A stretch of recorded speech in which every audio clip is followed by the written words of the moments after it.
अस्सलाम वालेकुम, बिस्मिल्लाहिर्रहमानिर्रहीम। नाजरीन, आज का जो वीडियो है ये उन पेरेंट्स के लिए है जिनके बच्चे अभी स्कूल गोइंग नहीं हैं, जिनके बच्चे छोटे हैं और वो उनको स्कूल 1 साल 2 साल बाद या फ़ौरन स्कूल भेजना चाहते हैं। तो ये हमने स्पेशली आज का वीडियो जो डिज़ाइन किया है उन पेरेंट्स के लिए किया है, ताकि उनके जो बच्चे हैं वो अच्छे तरीके से, तरतीब से और एक सीक्वेंस से स्टडी कर सकें और पेरेंट्स भी उनको ऐसे मैनेज करें कि उनके बच्चे ज़्यादा लायक, ज़हीन और अच्छे तरीके से पढ़ सकें। तो इसमें हमने 4 चीज़ें जो है ना उनको तरतीब दिया है अपने इस वीडियो में, जो कि सपोर्ट करेंगी बच्चों को और उनके पेरेंट्स को इनकरेज करेंगी साथ साथ, जब बच्चा उनका एफिशिएंसी दिखाएगा। तो सबसे पहले मैं ये बताना चाहूँगा आप लोगों को कि कोई भी आपका बच्चा है, अगर उसने 2 साल अपनी उम्र पूरी कर ली है, वो बातें करना शुरू हो गया है, तो आप ऐसे करें कि उसकी लिसनिंग की तरफ तवज्जो दें, उसकी सुनने की सलाहियत की तरफ तवज्जो दें, ताकि वो अच्छा लिसनर बने, उसको अच्छा सुनाई दे, वो अच्छा सुन सके। कोई भी चीज़ आप उसको कुरान पाक पढ़ा रहे हैं, सुपारा पढ़ा रहे हैं, आप उसको स्कूल का पढ़ा रहे हैं, आप उसको जनरल को चीज़ें नॉलेज की सिखा रहे हैं, तो आपको एक अच्छा लिसनर उसको पहले बनाना है। जब वो अच्छा लिसनर बन जाएगा तो फिर आपको तवज्जो देनी है दूसरी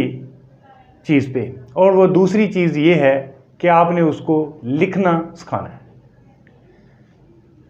उसको लिखाई, उसकी राइटिंग वो आपने बेहतर करनी है और आपको उसको बताना है कि लिखना कैसे है और किस सीक्वेंस से,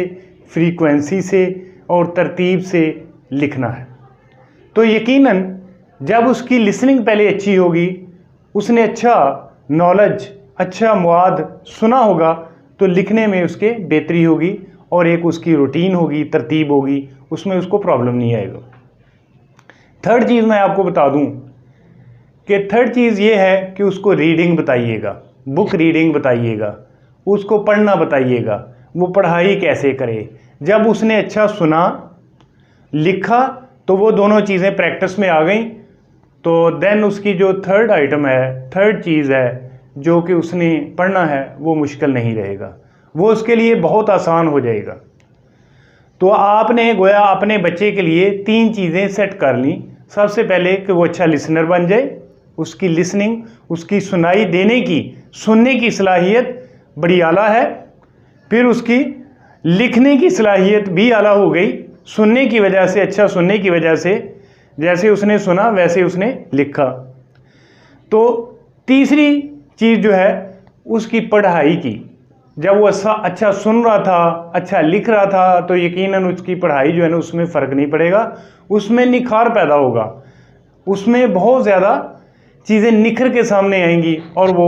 अच्छे तरीके से स्टडी करेगा, पढ़ेगा। अब एंड में एक चीज़ और रह जाती है कि वो बोलता कैसे है।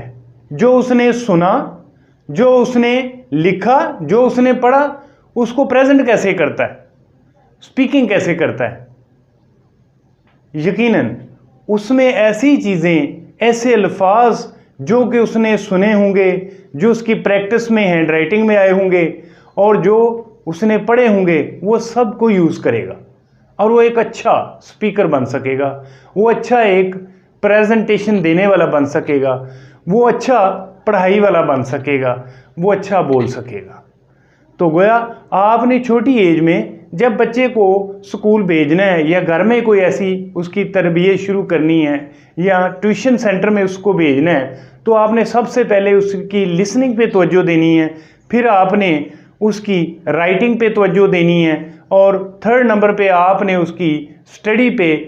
तवज्जो देनी है, पढ़ाई पे तवज्जो देनी है, ताकि वो अच्छा पढ़ सके, रीडिंग कर सके और फोर्थ में जाके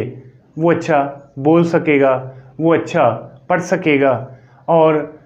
उसको कोई प्रॉब्लम नहीं आएगा। तो ये वो चीज़ें हैं कि जब छोटी एज में बच्चों को करवा दी जाती हैं, मैक्सिमम 11 साल तक करवा देते हैं आप,